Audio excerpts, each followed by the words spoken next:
Wow, Julian pun berhasil mengambil rekaman bukti yang diberikan Rafael kepada media. Setelah di tangannya Julian pun langsung melihat bukti yang diberikan Rafael kepada media yang ingin merusak nama baik Safira dan Julian. Dan ternyata setelah Julian melihat rekaman itu, ternyata Rafael sudah merekayasa semuanya. Isinya ternyata Safira yang telah menikam dadanya Pak Gunawan. Ternyata itu semua editan. Julian pun sangat kecewa dan semakin murka kepada Rafael. Sepertinya Rafael ingin mempermainkan mengenai pembunuhan Pak Gunawan.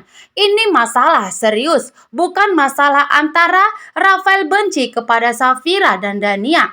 Ini menyangkut nama baik dan menyangkut keselamatan Safira. Julian pun tidak terima. Julian berhasil mengambil bukti palsu yang telah diberikan Rafael kepada media. Di sini pun juga Julian mencurigai Rafael.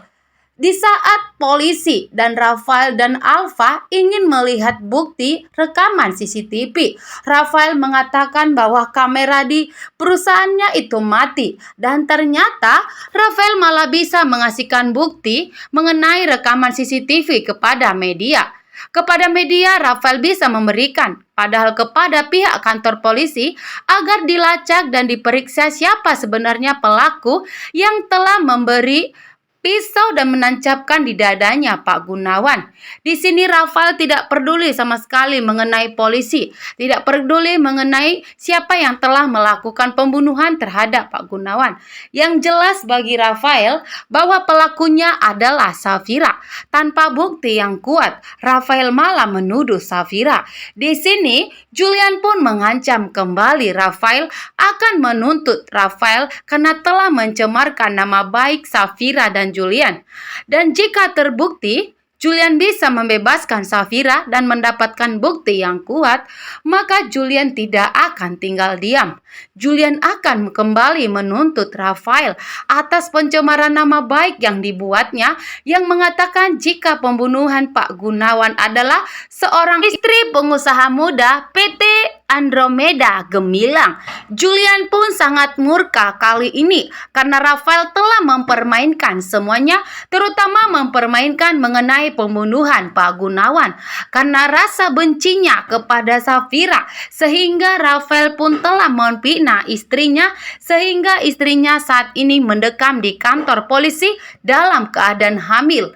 Rafael mengatakan dengan tegas kepada Julian bahwa Rafael akan membuat Safira membusuk di kantor polisi sehingga Julian tidak bisa menyelamatkan Safira.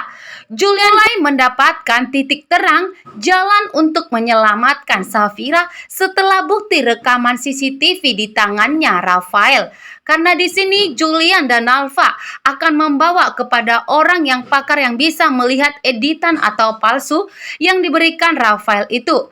Maka di sini yang dimana rekaman CCTV akan diperiksa kembali, dan jika itu terbukti bahwa editan, maka Rafael akan dijebloskan kembali ke kantor polisi. Sama seperti Rafael telah memfitnah Julian, dan setelah diperiksa ternyata rekaman itu adalah palsu, sehingga di situ Julian pun bisa dibebaskan